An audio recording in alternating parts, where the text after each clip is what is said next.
Muito bem-vindo, seja bem-vindo ao direto para o Facebook do Porto Canal. Estamos em Bruxelas a acompanhar a Semana das Regiões e estamos a debater os 30 anos de política de coesão em Portugal. Passo a apresentar os intervenientes neste painel: Freire de Sousa, Presidente da CCDR Norte, também Miguel Alves, Presidente da Câmara de Caminha e também Presidente do Conselho Regional do Norte, José Manuel Fernandes, Eurodeputado, Manuel Pizarro, também Eurodeputado, e Esther Silva, Vice-Presidente da CCDRN Norte.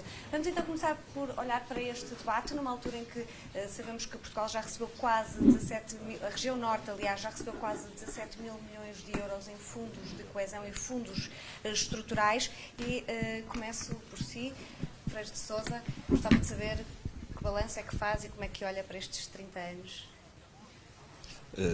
Nós não estamos a tomar em consideração a parte do debate que já existiu, ou estamos? Não, mas... Portanto, estamos a começar do princípio. Exatamente.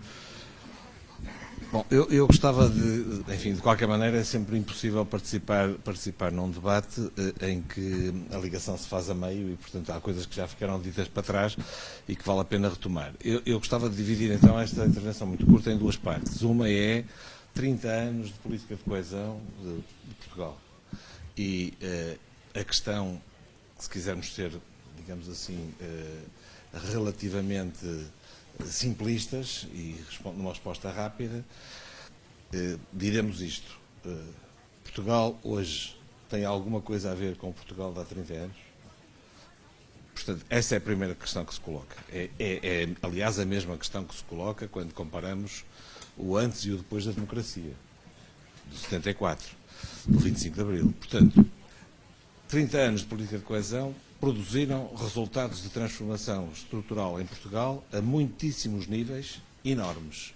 Estão aqui vários dos stakeholders, principalmente presidentes de municípios, que são testemunhas disso eles próprios, mas é absolutamente indiscutível que a política de coesão produziu resultados transformadores importantíssimos em Portugal. Foi tudo bem feito ou não? Já é outra questão. Eventualmente cometeram-se erros. Eventualmente definiram-se algumas prioridades, como dizia o Manuel Pizarro, que podem não ter sido, num ou noutro ponto, as melhores. E, portanto, eventualmente utilizaram-se alguns dinheiros atribuídos a determinadas prioridades de formas um bocadinho mais perversas do que aquilo que seria desejável. Tudo isso aconteceu. Não temos tempo para estar aqui digamos, a deglutir esta conversa, mas, portanto, a primeira questão clara não tem nenhuma dúvida que a solidariedade europeia encontrou uma expressão enorme em Portugal. A própria Esther há bocadinho referia. Portugal demonstrou uma capacidade de absorção de fundos muito significativa, mostrou uma capacidade de se compaginar com as regras europeias muitíssimo positiva, e estamos orgulhosos por isso. Não é a questão do bom aluno, é a questão de sermos capazes de honrar, digamos assim, a nossa palavra, e, portanto, do ponto de vista da política de coesão, as coisas são claras.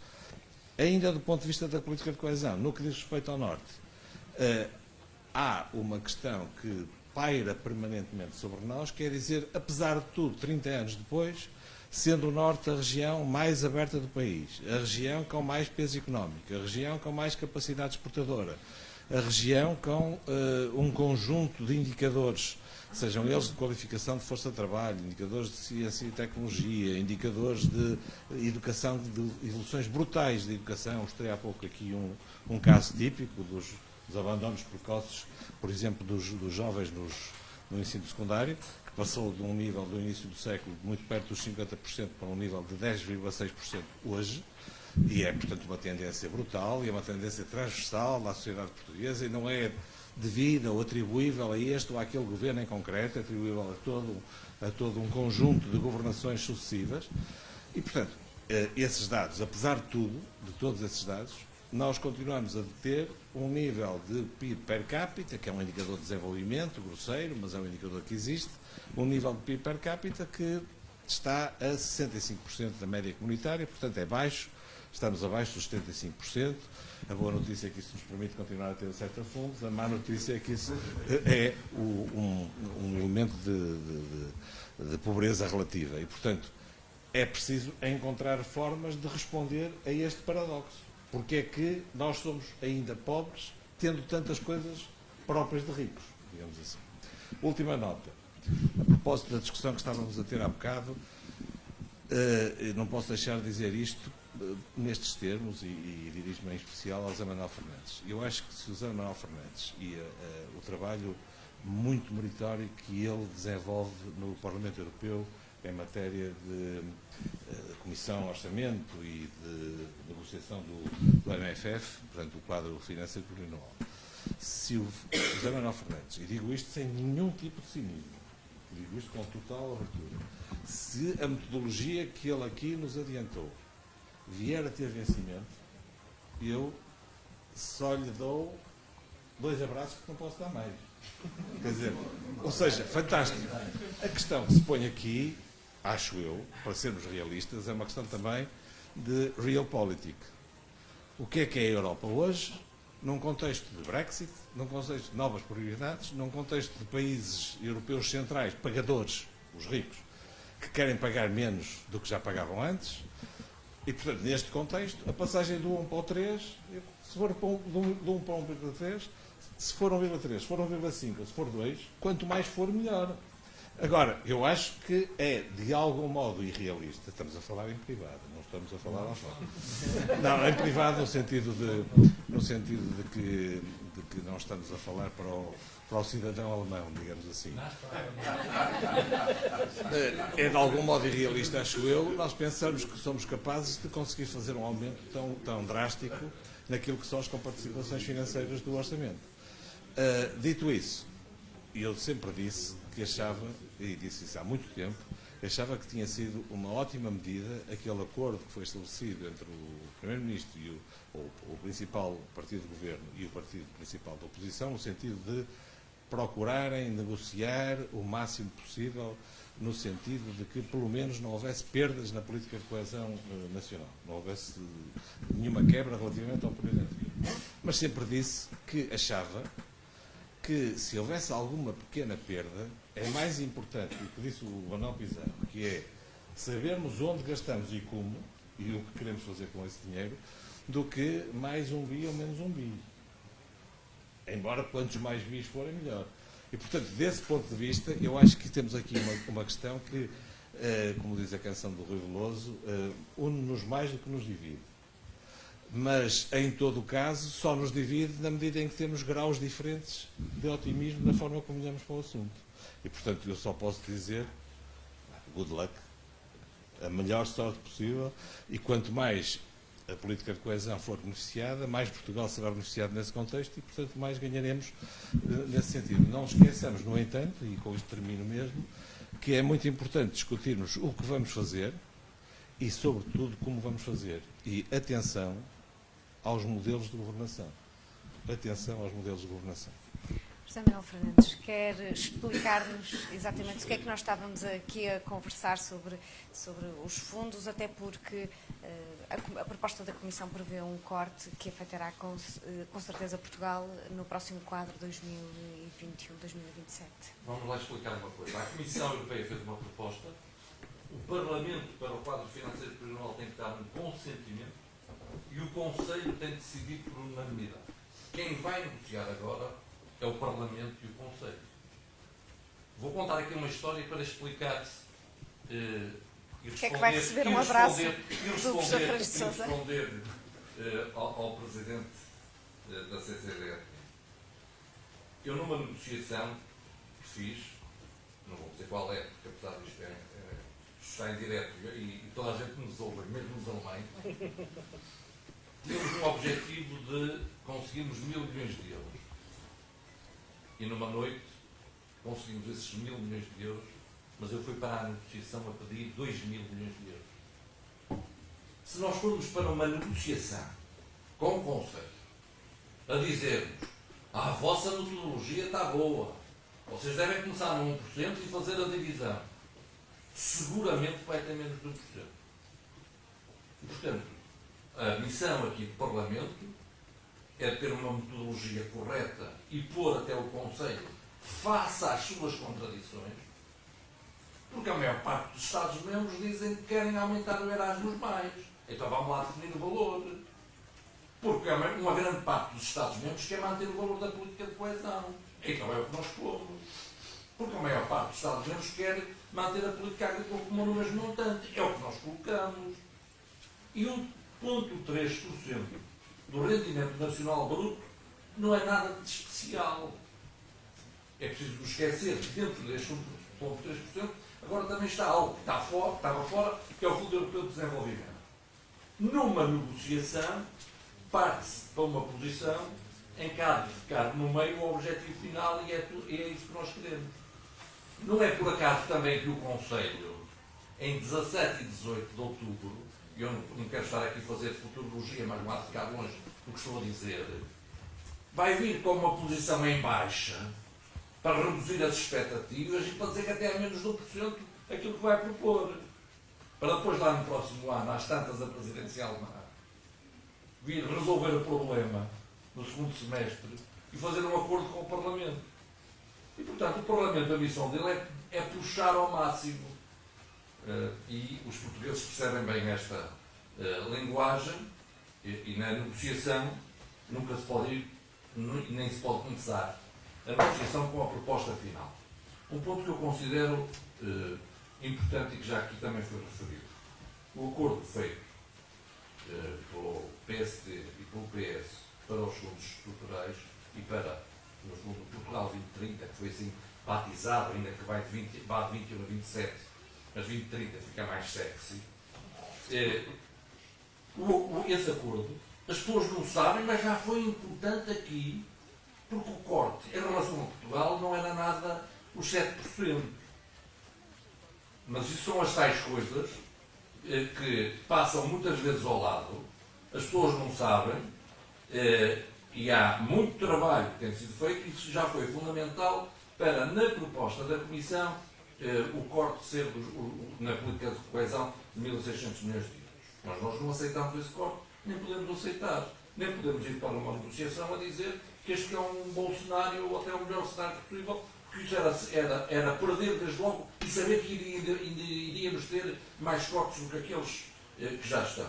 Um ponto que não tem sido falado, mas que eu também ligo muito à política de coesão e que deveria ser trabalhado de forma articulada, é a questão do desenvolvimento rural. E o FEADER também ele tem um corte. E aí tem um corte de 25% e nem se tem falado nisso. E, portanto, também aí é importante olhar para esse fundo, que é essencial e que deve ser visto de forma articulada. O ponto final e os modelos de governação. Já há um bocado referi. Não adianta termos um enorme envelope financeiro e depois centralizarmos em programas temáticos essa execução e não os termos para as regiões. E depois dentro das regiões também há que olhar para todo o território. E é importante ver onde é que o dinheiro cai. Isso é também essencial. E é importante uma outra coisa. Eu ainda há bocado dizia, aqui é o nosso Presidente da Câmara de caminha baixinho, e agora vou dizer algo. Que não se caia na tentação de se dizer uma coisa simples e atraente aos Presidentes de Câmara do tipo: as comunidades intermunicipais vão gerir o dinheiro. E vamos nos dar o mesmo montante ou até aqui mais um bocadinho. E depois todo o resto centralizá-lo nos tais programas operacionais. É que o montante para o Norte é essencial e a política de coesão é também investigação, é também inovação. Aliás, muitas vezes, quando falamos de política de coesão, as pessoas nem se apercebem. Estamos a falar de Fundo de Coesão, FEDER e Fundo Social Europeu, por exemplo. E o Fundo Social Europeu é 1/3 da política de coesão. E representa um montante importante disso. Podem dizer, mas há formação profissional que não é bem dada. Claro que há, mas é preciso dá-la bem. E, portanto, as qualificações também são essenciais. Às vezes apetece-me fazer a pergunta ao contrário, que é, em relação aos 30 anos, é isso. Se não fosse a política de coesão, se não fosse os montantes que tínhamos, como é que está? Era importante fazer-se essa pergunta. O que é que tínhamos? Porque erros há sempre, mas nós esquecemos que as estradas onde passamos, a água que bebemos, o tratamento dos resíduos sólidos, as universidades, as escolas, os hospitais, os lares, todas as escolas profissionais são financiadas com recursos e dinheiro do Orçamento da União Europeia e, nomeadamente, da política de coesão. E nem sempre há esta percepção. E aí também temos responsabilidades, e eu também estive A Presidente de Câmara também tem culpa, porque eu inaugurei muitas obras com dinheiro de fundos comunitários e dizia às pessoas, vão ver, foi eu que fiz. E nunca dizia, olha, isto aqui, 85% disto veio do orçamento da União Europeia. Nunca dizia isso, ou raramente. E, portanto, nem sempre há esta percepção, e aí temos também essas responsabilidades. Para finalizar mesmo, que é para finalizar, é essencial definir-se aquilo que queremos e não reagir. A Comissão Europeia tem feito sempre um position paper sobre como é que devemos executar os fundos. E depois nós reagimos sobre aquele position paper. Aí a estratégia tem que ser a de nos anteciparmos, a de dizer o que é que queremos. Uma das coisas importantes mesmo em relação ao governo, é dizer, olha, vocês não diminuam o programa operacional regional que vamos estar atentos. E olha, para o Norte nós queremos isto e aquilo. E depois, em termos dos instrumentos financeiros, que vai ser o InvestEU, também refletir o que é que poderia ser feito e de forma até conjugada com os fundos estruturais, porque isto pode alavancar e estas sinergias são essenciais, porque vamos continuar a ter oportunidades de investimento, não as podemos perder e nós somos capazes também de definir aquilo que queremos. Obrigada, Manuel Pizarro. O governo português acha que tem vontade de marcar esta posição para enfrentar estas negociações que se adivinham para que Portugal não tenha estes cortes? Vamos ver, primeiro, eu também partilho de uma visão globalmente otimista sobre a evolução do país e da região norte nos últimos 30 anos das políticas de coesão. Nós podemos selecionar sempre os números mais favoráveis ou mais desfavoráveis. O número de que eu gosto mais é o número que eu saiba não está destacado regionalmente, que é o número de pessoas com formação superior na idade entre os 30 e os 35 anos. Vamos praticamente em 35%. Estamos muito próximos das metas dos países mais desenvolvidos nessa matéria. É um resultado absolutamente extraordinário. Nós partimos de um número brutalmente inferior a este apenas há 20 anos atrás. O que quer dizer que nós estamos a resolver isto? E é muito importante falar isto, porque é muito importante combater um discurso que de vez em quando anda volta, ainda tem algumas reminiscências de que os portugueses terão formação a mais, de que a formação é uma coisa... Nós, se queremos verdadeiramente fazer com que o país evolua, temos que aumentar ainda muito a formação da generalidade dos nossos cidadãos. Agora, eu também não posso esquecer dos números negativos. Esse número, 65% do rendimento per capita da União Europeia que existe na região norte, é um número que eu acho que exige uma reflexão e um debate e que nós também não devíamos varrer para debaixo do tapete. Isto tem que ter uma explicação e tem que ter um combate contra esta situação. Não me parece que ignorar isso nos dê vantagem. Acho que, ao contrário, nós temos que partir dessa discussão. Em relação àquilo que o José Manuel Fernandes defende sobre o conjunto orçamental, a posição dos socialistas em Portugal e na Europa é uma posição a favor do reforço da capacidade orçamental da União Europeia. E, aliás, isso não divide o PS do PSD, antes, pelo contrário, estamos na mesma posição. Nós entendemos que a União Europeia deve ter uma capacidade orçamental reforçada. E, desse ponto de vista, é evidente que temos que fazer esse combate e vamos fazer esse combate.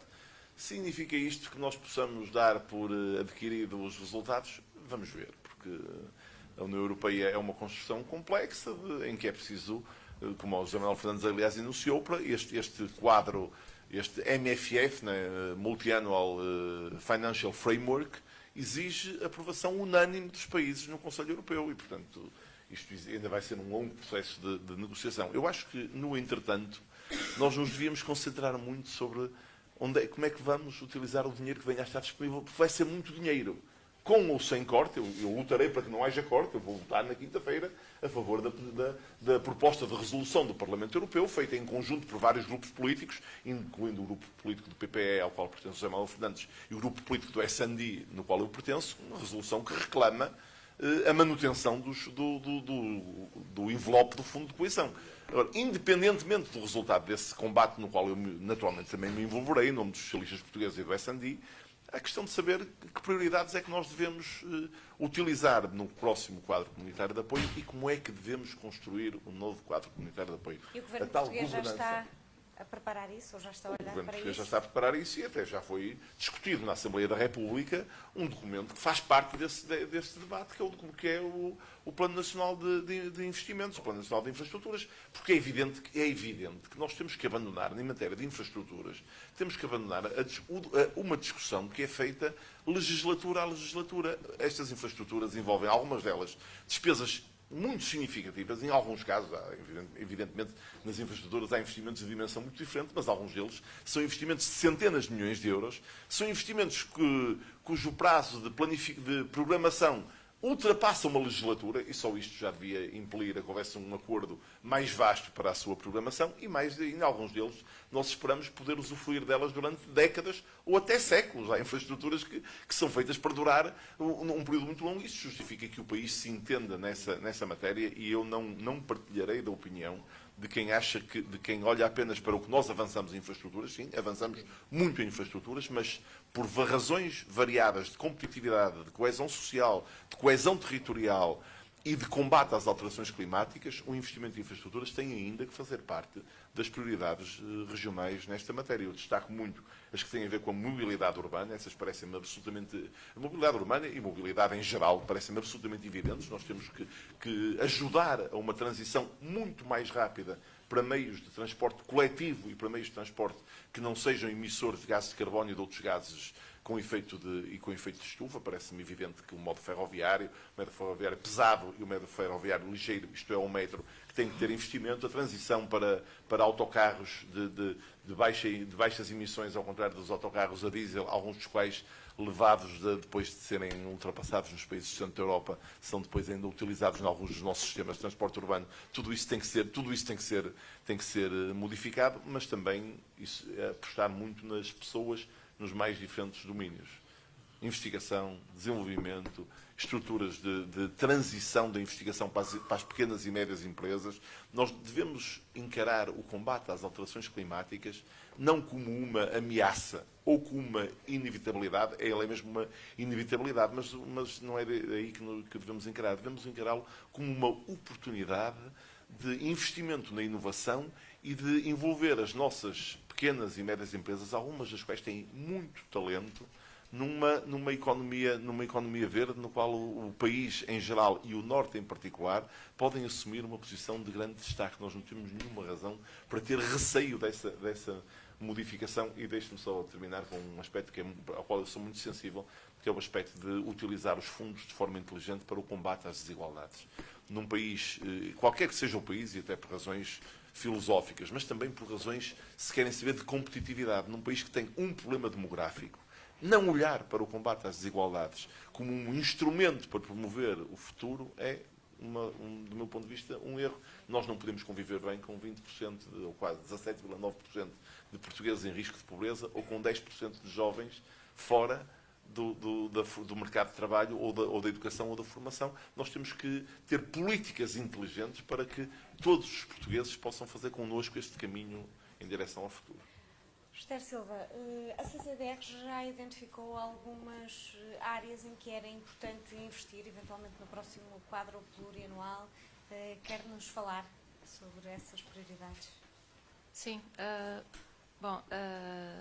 Relativamente àquilo que será a orientação para o próximo período de programação, há, de facto, um diagnóstico e um trabalho que foi já iniciado e que, no fundo, pretende, fazer uma avaliação daqueles que são ainda os principais constrangimentos da região do Norte. E como tive a oportunidade de referir há pouco, mas que repetirei agora, alguns desses constrangimentos decorrem do facto de ainda termos níveis de produtividade relativamente baixos, dos mesmos se refletirem, por isso, em níveis de rendimento per capita tão baixos e que, de facto, são preocupantes, atendendo a que nos mantemos nos 65% relativamente à média comunitária. Para além deste grande desafio, o desafio de incrementar a nossa resiliência face aos choques externos, e para isso será muito importante não apenas incentivar a internacionalização, mas garantir que essa internacionalização é feita com base em fatores geradores de valor. Nós temos, naturalmente, que aumentar muito ou continuar o percurso que temos feito ao nível das qualificações. Também já foi aqui dito que, a esse respeito, houve um avanço notável ao longo dos últimos 30 anos. Agora é importante não esquecer que nós partimos com um passivo, um histórico muito, muito mau, e que o que acontece é que, mesmo que tenhamos neste momento a geração mais jovem, mais qualificada de sempre, o panorama médio ou geral só se vai mudar ao longo de várias gerações, porque temos esse toque. Por esse lado, claro, naturalmente, através da qualificação dos mais jovens, mas também não esquecendo o investimento que tem que ser feito na qualificação da população adulta, que já está empregada e que tem níveis de qualificação mais baixos. Por outro lado, há uma questão que perpassa e que entendemos que deve perpassar todo o próximo período de programação, que é, naturalmente, há necessidade de reforçar os fatores de competitividade, e também temos feito um caminho a esse nível. Também se falou aqui que houve um avanço notável no âmbito da inovação e, sobretudo, na transferência de conhecimento das universidades, dos centros de investigação, e nós temos vários na região que têm um padrão de excelência para o meio empresarial. Isso também é visível, e é visível, quando também se referiu há pouco, na reclassificação da região norte e da sua passagem de um inovador moderado para um inovador forte. É o reconhecimento que tem sido feito um percurso importante nessa matéria, mas, como eu dizia, não basta, ou não podemos considerar apenas um dos vértices da equação, que é a questão da competitividade, ignorando o outro, que é a coesão territorial. E, a esse respeito, um problema que também perpassa toda a região é a de uma profunda assimetria. Também, como foi dito, se há um conjunto, se somos conhecidos como a região mais exportadora do país e, por isso, uma região com grande competitividade, diga-se, é verdade que temos cerca de metade dos municípios que exportam muito pouco, praticamente nada. É verdade que também temos bolsas de pobreza, de exclusão social, que estão identificadas, e é verdade que os problemas de envelhecimento não ocorrem com igual intensidade em todo o território. Daí que, naquele trabalho que temos vindo a fazer, que é o de analisar quais serão os fatores prioritários sobre os quais deve ser alicerçada uma estratégia de desenvolvimento, entendemos que, portanto, e fazemos esse diagnóstico, é necessário cruzar a dimensão reforço de competitividade com reforço de coesão. E, para isso, há um conjunto de vetores que não poderão ser ignorados e que, no fundo, vão sustentar uma estratégia que, também, como disse há pouco, tem que ser uma estratégia regional, porque tem uma especificidade própria, porque tem um diagnóstico concreto e porque também precisa de objetivos, meios, afetações concretas, e que, portanto, não se poderá basear unicamente numa leitura nacional que não é uma leitura regional. Muito obrigada. Miguel Alves, sente que temos um norte a duas velocidades e que os fundos devem tentar pôr tudo a andar à mesma velocidade? Eu acho que não há dúvida nenhuma que temos um norte, se calhar até a mais do que duas velocidades, a várias velocidades. E essa é a questão fundamental. Permita-me só dizer que, de facto, este debate foi os nossos seguidores no Facebook do Porto Canal apanharam este debate a meio, e já, de algum modo, dissemos algumas coisas que complementam aquilo que eu vou dizer e que aqui foi dito agora pelos meus colegas de painel. Dizer também que o que é fundamental neste momento é também dar esta visão mais do território, porque o que ouvimos aqui é do território, sim, tem a ver com as grandes linhas orientadoras, o debate sobre a questão dos fundos, sobre o valor dos fundos, sobre aquilo que são os milhões, que é fundamental, mas que eu penso que não é propriamente a questão mais importante a ser avaliada nesta situação. O debate sobre o valor dos fundos, sobre o que podemos alcançar, sobretudo com o esforço que naturalmente os nossos deputados no Parlamento Europeu farão e o Governo também, sobretudo sustentado nos acordos políticos, eu creio que, bem ou mal, vão chegar a um determinado valor que será sempre um bom valor. E com isto, como estou fora deste processo, não corro aqui o risco de estar a tentar puxar por baixo, mas estou a dizer aquilo que será, de facto, o resultado. A questão fundamental para o Norte é perceber que nós, depois de todos os sucessos que temos, e temos vários sucessos, e foram aqui elencados, continuamos a ter, de facto, os insucessos que também sabemos que temos. E nós temos que superar isto, ou desistir, que eu penso que não é o caminho, ou superar esta dificuldade e este paradoxo.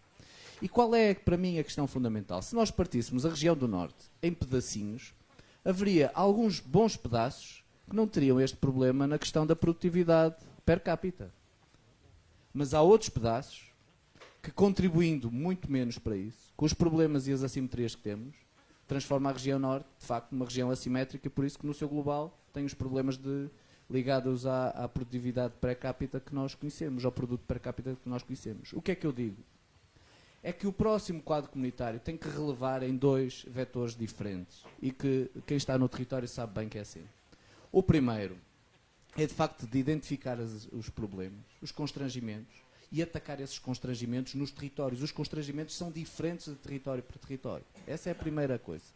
Mas nós não podemos deixar para trás aqueles que são fortes, aqueles que são bons e aqueles que vão à frente do pelotão. É como se, na volta a Portugal, quando estivéssemos a meio da prova, só dessemos alimento e água aos de trás para tentarem alcançar os da frente. Os da frente ficarão também com sede e depois também não puxam pelo pelotão. O inverso também é verdade. Ou seja, nós temos mesmo que ter uma fotografia geral, princípios, mas dos princípios temos que descer aos detalhes. Alguém dizia que o diabo está nos detalhes. O diabo há 4 anos não apareceu, mas pode aparecer agora. E é nestes detalhes que nós temos que encontrar soluções. Tem a ver com a governança, tem a ver com o modo como nos gerimos, tem a ver com os problemas que o José Manuel Fernandes aqui salientou. Esta tentativa, não direi tentativa, mas esta tentação de deixar de fora a decisão perante os atores da compultura regional, da coesão, da coesão da compultura, isso pode trazer vários problemas, porque nós sabemos que através de determinados equipamentos e determinada ação no nosso território resolvemos problemas de coesão fundamental no território. Não somos todos iguais. E acho que isso é uma valia do Norte. E esta atuação tem que ter as guidelines, tem que ter a doutrina, mas depois temos que saber bem ler cada evangelho. E é aqui que está o truque. E acho que isso é o mais difícil nesta fase. Com franqueza, o dinheiro é um combate, vamos cá dizer, sim senhor, queremos mais, não queremos cortes, queremos o mesmo dinheiro, mas o que nós vamos ter mesmo que fazer bem é que este dinheiro seja potenciado de outra forma durante o próximo quadro comunitário. Gerir os constrangimentos, mas também gerir as oportunidades daqueles que vão à frente, que precisam de continuar a ser alimentados, sem esquecer aqueles que estão atrás. Isso é que é fundamental nesta fase, e acho que aqui há que relevar o papel que as autoridades estão, a CCDR tem tido, todos aqueles que fazem o combate a partir de Bruxelas, quer no Parlamento, quer também na Comissão, e temos agora uma nova comissária, é muito importante. Mas acho que nós também temos que reforçar o nosso papel, enquanto autarcas, as empresas, e também o Conselho Regional do Norte. E temos andado um bocadinho a tomar algumas posições, sim. Eu não estou a dizer que vamos marcar agora uma manifestação para o final de outubro ou para o início de novembro, mas vamos ter mesmo que tomar uma posição forte. E a posição forte é sobre estes princípios que é necessário defender para o Norte. E não é o Norte porque temos a camisola do Norte, porque o Norte é giro e porque o Norte é bonito. Já o dissemos, mas não é disso.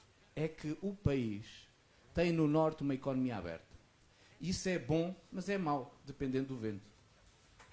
E o vento não está para grandes coisas neste momento, segundo aquilo que ouvimos falar, quer na relação com o Brexit, quer nas lutas comerciais no conjunto do mundo, quer em tudo aquilo que é imprevisível a que nós não podemos também contar.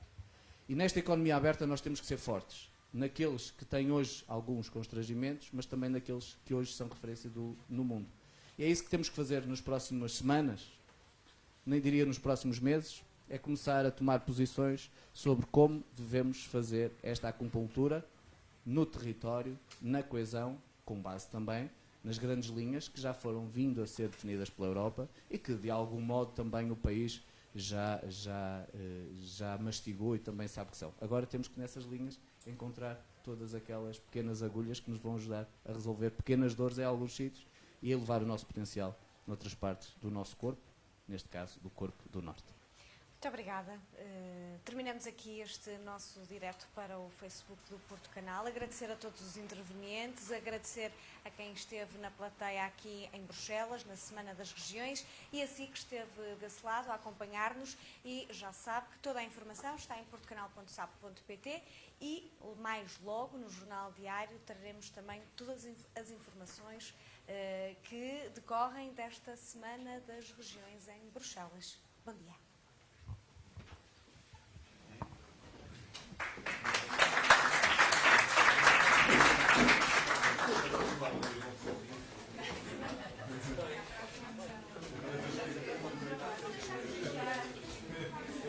Exato.